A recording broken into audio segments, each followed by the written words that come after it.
Iran কি বসে বসে আরাম কেদারে বসে সিগারেট টানবে? এটা কি মনে হয়? ইসরায়েলের তেল আবিব শহর থেকে শুরু করে বিভিন্ন শহর একেবারে নরকে পরিণত হয়েছে, শুধু আগুন আর ধোঁয়া ছাড়া কিছু নেই। ব্যাপক ভয়ঙ্কর খারাপ অবস্থা। তেল আবিব সহ বহু শহর জ্বলছে, আগুনের উপরে জ্বলছে। জাস্ট একটা জাহান্নামে পরিণত করেছে ইরান ইসরায়েলকে।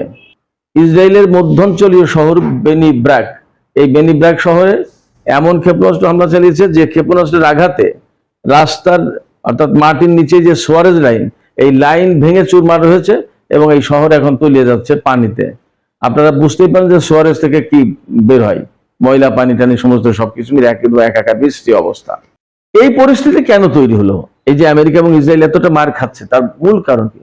তার মূল কারণ একটা, তারা প্রচন্ড রকমের অহংকার করেছিল এবং ইরানকে আন্ডার এস্টিমেট করেছে, তুচ্ছতাচ্ছিল্য করেছে, ছোট মনে করেছে, দুর্বল মনে করেছে। আমাকে বহু মানুষ জিজ্ঞেস করেছে যে আসলে ইরান যে সমস্ত কথা বলে পরে ইরাকের মতো হবে কিনা, ইরান কি আসলে টিকতে পারবে, তাদের কি আছে, আমেরিকা ইসরায়েলের সাথে লড়াই করতে যায় কি দিয়ে কি করবে। সুপ্রিয় দর্শক, আসসালামু আলাইকুম, আপনাদের সবাইকে স্বাগত জানাচ্ছি এখনকার আলোচনায়। আপনাদের সঙ্গে আছি আমি সিরাজুল ইসলাম। দর্শক, আপনারা সবাই জানেন প্রেসিডেন্ট ডোনাল্ড ট্রাম্প জাতির উদ্দেশ্যে ভাষণ দিয়েছেন। সারা বিশ্বের মানুষ অপেক্ষায় ছিল প্রেসিডেন্ট ট্রাম্প কি বলেন, কিন্তু তিনি যা বলেছেন অশ্বডিম্ব। তিনি 4টি পয়েন্ট বলেছেন, এই 4টি পয়েন্ট আমি বিস্তারিত বলছি একটু পরে। এই 4টি পয়েন্টের ভেতরে কি আছে সেটা আপনারা আমার বিস্তারিত আলোচনায় শুনবেন। ডোনাল্ড ট্রাম্প দাবি করেছেন যে যুদ্ধ একদম শেষের পর্যায়ে, আমরা যুদ্ধে বিজয়ী হয়েছি, যুদ্ধ শেষ করে দেবো খুব শিগগিরই। এরপরই ইরান ইসরায়েলকে টার্গেট করে আবার ক্ষেপণাস্ত্র হামলা চালিয়েছে। এবং আমি আপনাদেরকে এখানে বলে রাখি, গত রাতে স্মরণকালের সবচেয়ে বড় হামলা চালিয়েছে ইসরায়েলের উপরে। একেবারে তেল আবিব সহ বহু শহর জ্বলছে, আগুনের উপরে জ্বলছে। জাস্ট একটা জাহান্নামে পরিণত করেছে ইরান ইসরায়েলকে। এবং আরেকটা তথ্য জানাই, ইসরায়েলের মধ্যাঞ্চলীয় শহর বেনি ব্রাক, এই বেনি ব্রাক শহরে এমন ক্ষেপণাস্ত্র হামলা চালিয়েছে যে ক্ষেপণাস্ত্রের আঘাতে রাস্তার অর্থাৎ মাটির নিচে যে সোয়ারেজ লাইন, এই লাইন ভেঙে চুরমার হয়েছে এবং এই শহর এখন তলিয়ে যাচ্ছে পানিতে। আপনারা বুঝতেই পারেন যে সোয়ারেজ থেকে কি বের হয়, ময়লা পানি টানি সমস্ত সবকিছু মিলে একাকার বৃষ্টি অবস্থা। ডোনাল্ড ট্রাম্পের এই ঘোষণা, জাতির উদ্দেশ্যে দেওয়া বক্তব্য এবং আমেরিকার অ্যাকশন ইসরায়েলের বিরুদ্ধে, এই অবস্থায় আসলে পরিস্থিতি কোন দিকে যাচ্ছে সেটা নিয়ে এখনকার আলোচনা। এবং এই পরিস্থিতি কেন হলো এই বিষয়টাও আমি একটু বিশ্লেষণ করার চেষ্টা করব। আশা করি আপনারা সঙ্গেই থাকবেন। আর ভিডিও যদি ভালো লাগে তাহলে লাইক কমেন্ট শেয়ার করবেন এবং চ্যানেলটি সাবস্ক্রাইব করে আমাদের সাথেই থাকবেন। সুপ্রিয় দর্শক, ডোনাল্ড ট্রাম্প জাতির উদ্দেশ্যে ভাষণ দিয়েছেন। কি বলেছেন সেই কথা আমি বলি। উনি 20 মিনিটের একটা ভাষণ দিয়েছেন, 20 মিনিটের উপরে যায়নি, 20 মিনিটের একটু কম ছিল মনে হয়।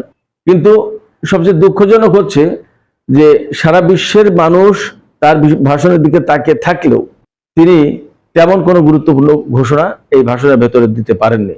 তিনি চর্বিত চর্বণ করেছেন, অর্থাৎ যুদ্ধ শুরুর আগে বা যুদ্ধ শুরুর পরে বা যুদ্ধ চলাকালীন এতদিন তিনি যে কথা বলেছেন সেই কথাই তিনি মূলত আবার তার ভাষণে উল্লেখ করেছেন।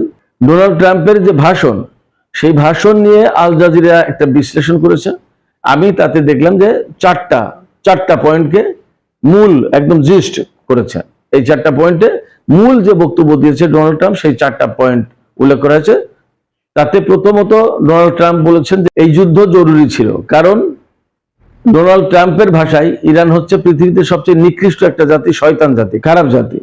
এই খারাপ জাতি সারা বিশ্বকে অশান্তির ভিতরে রেখেছিল। তারা পরমাণু বোমা বানালে পৃথিবীটা একেবারে ধ্বংস হয়ে যেত। এই জন্য এই যুদ্ধ জরুরি।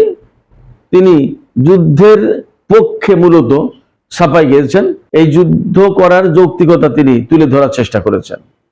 2 নম্বর হচ্ছে যে আমেরিকা এই যুদ্ধে জিতে গেছে, অলরেডি ভিক্টরি ওন, যুদ্ধে জিতে গেছে আমেরিকা। তো যুদ্ধে যদি জিতেই যায় তাহলে আবার নতুন করে সেনা আনার দরকার কি? আর হরমুজ প্রণালী খোলা থাকলো না, এই অবস্থায় ছেড়ে দিয়ে চলে যাবে, এই সমস্ত ঘোষণা দেওয়ার দরকার কি? তারপরে তিনি বলছেন যে যুদ্ধ অব্যাহত রাখতে হবে, অবশ্যই যুদ্ধ অব্যাহত রাখতে হবে।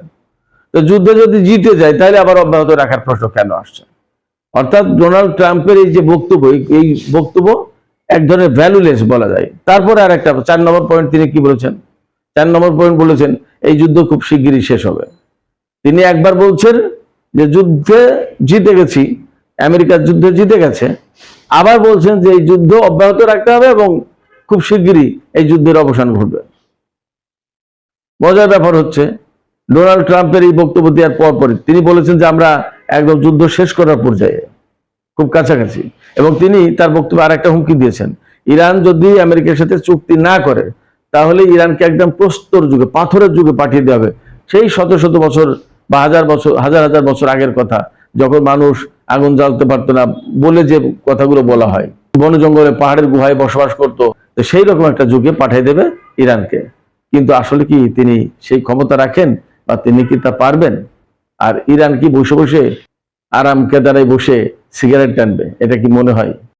ডোনাল্ড ট্রাম্পের মাথায় যে কি আছে, ডোনাল্ড ট্রাম্পের মাথায় কি আছে, এই প্রশ্ন যখন আমি তুললাম, তখন সেই দেশের একজন সাইকোলজিস্ট কি বলছেন, আমেরিকার একজন সাইকোলজিস্ট বলছেন যে আমি শিশু মনোরোগ বিশেষজ্ঞ নই।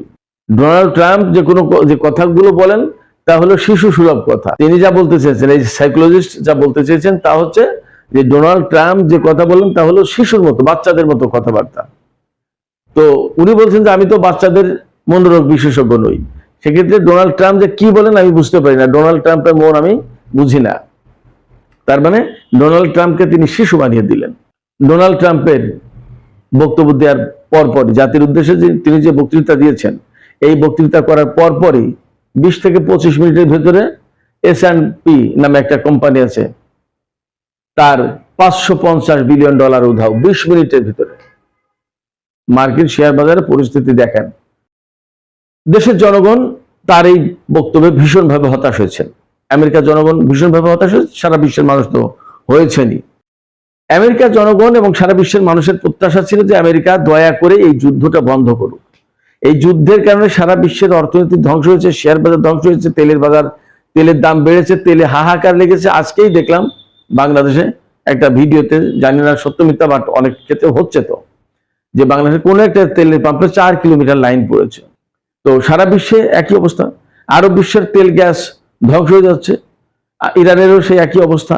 ইসরায়েল নামক যে একটা জবরদখলকারী একটা দেশ আছে, সেই দেশটির অস্তিত্ব অবশ্যই হুমকির মুখে এই ট্রাম্প এবং নেতানিয়াহুর যুদ্ধের কারণে। 2022 সালের পর আমেরিকা এখন সবচেয়ে বেশি তেল গ্যাসের দাম, এর আগে এত বেশি দাম ছিল না। একটা রিপোর্টে বলা হচ্ছে যে মার্চ মাস গেল, এই মার্চ মাসে একটাও LNG বাহী জাহাজ হরমুজ প্রণালী দিয়ে যায়নি। হরমুজ প্রণালী দিয়ে একটা LNGর জাহাজও যায়নি। তার মানে কি সারা বিশ্বে গ্যাসের কোন পরিস্থিতি তৈরি হয়েছে আপনারা কল্পনা করুন। এরপরে আমেরিকা যে এত অহংকার বড়াই করছে, তার পরিস্থিতি কি? গতকাল পারস্য উপসাগর থেকে একটা মার্কিন তেলবাহী জাহাজ মুভ করেছিল, অমনি তাতে ইরান ক্ষেপণাস্ত্র মেরে জ্বালিয়ে দিয়েছে। ইসরায়েলের একটা জাহাজ মুভ করেছিল, ক্ষেপণাস্ত্র মেরে ইরান জ্বালিয়ে দিয়েছে, এবং সে জাহাজ এখনো পারস্য উপসাগরের মধ্যে জ্বলছে। কাতারের একটা LNG বাহী জাহাজে হামলা চালিয়েছে ইরান। আর ইসরায়েলে যে বললাম যে যুদ্ধ এই কয়দিন যে শুরু হয়েছে, তার ভিতরে গত রাতে সবচেয়ে বড় হামলা চালিয়েছে ইরান ইসরায়েলের উপরে। মানে ইসরায়েলের তেল আবিব শহর থেকে শুরু করে বিভিন্ন শহর একেবারে নরকে পরিণত হয়েছে, শুধু আগুন আর ধোঁয়া ছাড়া আর কিছু নেই। ব্যাপক ভয়ঙ্কর খারাপ অবস্থা। অ্যাট দ্য সেম টাইম ইসরায়েলিদের জনজীবনকে ভয়াবহ রকমের বিষিয়ে তুলেছে লেবাননের প্রতিরোধ যোদ্ধারা এবং ইয়েমেনের যোদ্ধারা। এবং আপনাদেরকে জানিয়ে রাখি, সিরিয়ার সশস্ত্র গেরিলা গোষ্ঠী তারা হুমকি দিয়েছে তারা প্রয়োজনে সিরিয়ার সীমান্ত থেকে ইসরায়েলের দিকে ধাবিত হবে এবং এখান থেকে ইসরায়েলের বিরুদ্ধে যুদ্ধ করবে। ইরাকের যে সমস্ত প্রতিরোধকারী সংগঠন তারাও কিন্তু ক্রমেই আরো বেশি অ্যাক্টিভ হচ্ছে, এবং ইরাকের প্রতিরোধ যোদ্ধারা মূলত ইরাক এবং সিরিয়ার মার্কিন অবস্থানগুলোতে হামলা চালানোর চেষ্টা করছে এবং ভালোই ক্ষয়ক্ষতি হচ্ছে। ডোনাল্ড ট্রাম্প যে দাবি করলেন যে তারা যুদ্ধে জিতে যাচ্ছেন, আসলে কি আপনাদের মনে হয় যে এই ধরনের কোনো আকার ইঙ্গিত আছে? বরং আমি দেখতে পাচ্ছি, বা আপনারা নিশ্চয়ই সবাই দেখছেন, যে আমেরিকা তাদের খুবই গুরুত্বপূর্ণ এবং তাদের গর্বের ধন, এরকম বিমান হারিয়েছে, রেডার সিস্টেম হারিয়েছে, আর্লি ওয়ার্নিং সিস্টেম হারিয়েছে, থার্ড পেট্রিয়ট, এই সমস্ত ক্ষেপণাস্ত্র প্রতিরক্ষা ব্যবস্থা হারিয়েছে, ধ্বংস হয়ে গেছে। এবং তাদের জেনারেল নারফোর্ড, আমি তো গতকাল বলেছিলাম 1 বছরের জন্য, আজকে দেখলাম যে 16 মাসের জন্য, অর্থাৎ 1 বছর 4 মাসের জন্য সে চিকিৎসায় গেছে। সে আর মার্কিন বাহিনীতে ফিরে আসতে পারবে না 16 মাসের আগে। এরপরে গতকাল আব্রাহাম লিঙ্কনের উপর আবার ড্রোন হামলা চালিয়েছে, এবং আমি একটা ফুটেজ দেখলাম, এবার সত্যি সত্যি ফুটেজ স্টিল একটা ছবি, যে আব্রাহাম লিঙ্কনের একটা পাশ মারাত্মক রকমের ক্ষতিগ্রস্ত হয়েছে, ভেঙে চুরে গেছে। মার্কিন সাবেক সেনা কর্মকর্তারা এবং মার্কিন অনেক রাজনীতিবিদ একই কথা বলছে যে এই যুদ্ধ একটা ব্লান্ডার। ডোনাল্ড ট্রাম্প একটা লেজে গোবর অবস্থা তৈরি করেছে এই যুদ্ধ করতে গিয়ে ইরানের সাথে। আমেরিকার কোনো প্রেসিডেন্ট ইরানের বিরুদ্ধে যুদ্ধ করার সাহস পায়নি বা ঝুঁকি নেয়নি। ডোনাল্ড ট্রাম্প সেই কাজ করেছে শুধুমাত্র একজন ব্যক্তির উস্কানিতে ফুসলানিতে, সে হচ্ছে নেতানিয়াহু, ইসরায়েলের প্রধানমন্ত্রী।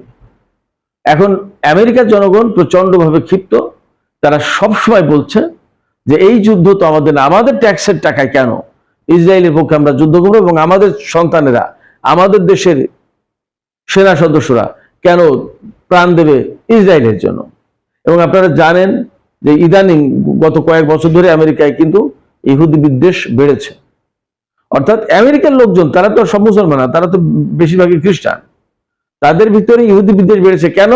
ইসরায়েল যে সমস্ত কর্মকাণ্ড করছে, বিশেষ করে ফিলিস্তিনের গাজায়, লেবাননে, ইরানের বিরুদ্ধে, সিরিয়ার বিরুদ্ধে যে সমস্ত হামলা একের পর এক চালিয়েছে এবং যে সমস্ত ক্ষয়ক্ষতি, প্রাণহানির ঘটনা ঘটিয়েছে, সেগুলো আসলে মানুষ ভালোভাবে নেয়নি।